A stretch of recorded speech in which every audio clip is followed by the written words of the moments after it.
Olá! Hoje a gente vai mergulhar fundo na canção Compensador. E olha, isso aqui é mais do que uma música. É um verdadeiro manifesto sobre o que significa amar nos dias de hoje.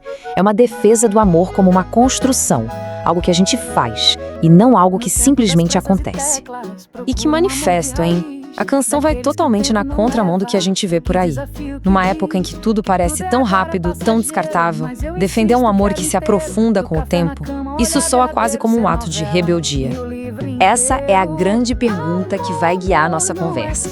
E já adianto, a resposta não é um conto de fadas, não é uma visão idealizada. Pelo contrário, o que a música propõe é um olhar muito mais pé no chão e, justamente por isso, muito mais poderoso. Para a gente entender de verdade a força dessa mensagem, primeiro a gente precisa dar uma olhada no cenário em que ela surge. Um cenário que um sociólogo chamado Zygmunt Bauman descreveu de um jeito brilhante. Pois é, a modernidade líquida é exatamente isso. Um mundo de laços frágeis, onde os compromissos são meio que evitados e as relações podem ser desfeitas com um clique. É contra essa liquidez toda que a solidez que a música propõe se torna tão impactante. E a genialidade da canção já começa no título. É um jogo de palavras que carrega ali dentro toda a filosofia da música. Vamos ver como isso funciona?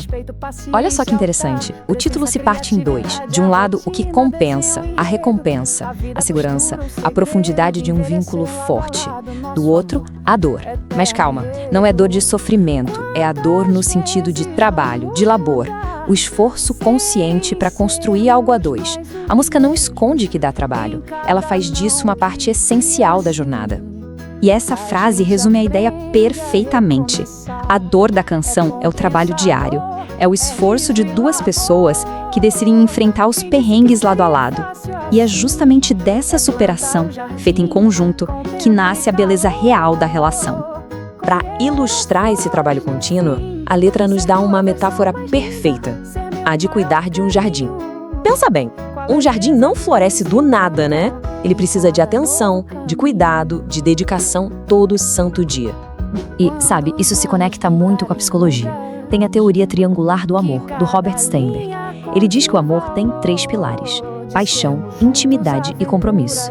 A paixão pode ser aquela chama inicial, a intimidade cria conexão, mas é o compromisso, essa decisão de cuidar do jardim, que sustenta o amor a longo prazo. A música é praticamente uma homenagem a esse pilar. Tá, mas o que é esse trabalho de jardineiro na prática?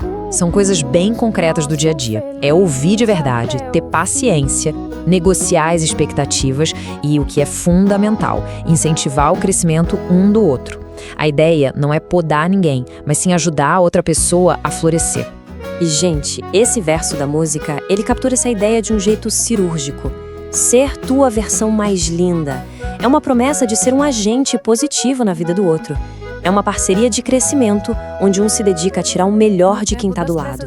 Isso tudo nos leva a uma das viradas de chave mais profundas da letra, essa transição de uma mentalidade focada no eu, no indivíduo, para uma mentalidade de parceria, do nós. Essa frase aqui é de uma força, é potentíssima. Ela marca um ponto de virada total. É a pessoa na música dizendo que abandonou um roteiro centrado nela mesma para começar a escrever uma história a dois. É só a gente pensar na diferença. O script do ego é aquele que pergunta o que essa relação faz por mim. Já o script do par entende a relação como uma terceira coisa, um nós, que precisa ser cuidado e alimentado pelos dois lados. A mudança de perspectiva é gigante. E qual o resultado dessa troca de roteiro? É o grande objetivo da música. Não é só estar junto, mas construir uma vida inteira a 4 mãos.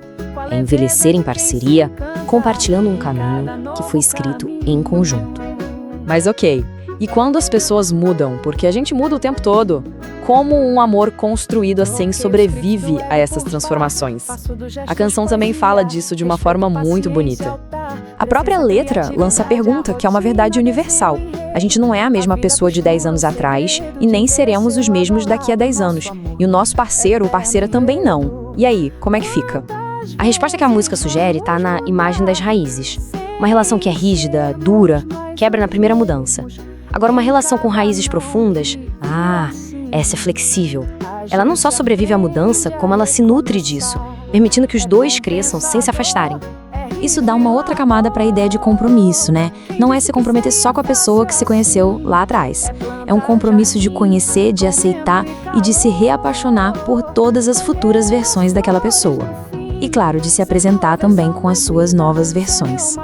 E assim a gente chega na conclusão da nossa análise, onde a música meio que desconstrói um dos maiores mitos sobre o amor para oferecer algo muito mais valioso no lugar.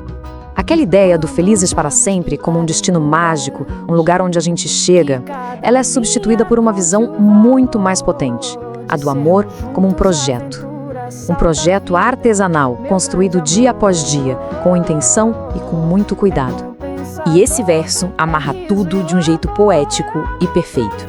O amor não é algo que se encontra pronto. Ele é esculpido detalhe a detalhe, usando as ferramentas da paciência, do diálogo e da dedicação. É um trabalho de artesão mesmo. E no fim das contas, a grande mensagem é esta aqui. O tal do amor para a vida toda não é uma questão de sorte. É uma escolha. Uma decisão consciente, que se renova todo dia, de continuar esculpindo e cuidando desse jardim, juntos. E quer saber? Talvez essa seja a visão mais romântica que existe.